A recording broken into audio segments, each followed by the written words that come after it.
இத பாருங்க. இது லங்காவி தீவின் கடற்கரை. இது மாரி காற்றடைத்த படகுகள் அங்க வாடகைக்கு கிடைக்குது. 2 பேர் அதில வந்து ரைடிங் பண்ணலாம். ரொம்பவே த்ரில்லிங்கா இருக்கும்.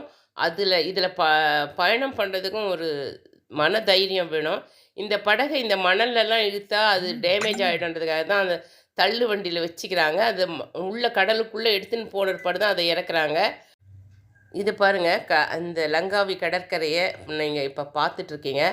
அத இது தெரியுது பார்த்தீங்களா? அதெல்லாமும் ஒரு தீவு தான். ஆனா குட்டி, குட்டி தீவுகள் இங்க எக்கச்சக்கமா இருக்காம். அதனால வெளிநாட்டவங்கலாம் வந்து ரொம்ப என்ஜாய் பண்றதுக்காகவே இங்க வராங்க. இருக்கிறதுல கொஞ்சம் பெரிய தீவு இந்த லங்காவி தீவு. ரொம்ப பெருசுன்னு சொல்ல முடியாது. தூரம் பச்சையா அப்படி அப்படியே தெரியுது பாருங்க. மலை மலையா தெரியுது பாருங்க. அதெல்லாம் தீவு தான். குட்டி தீவுகள் அதெல்லாம். காசு இருந்தா இந்த பூலோக சொர்க்கங்களை அனுபவிக்கலாம். தேங்க் யூ ஃபார் வாட்சிங். வாழ்க வளமுடன்.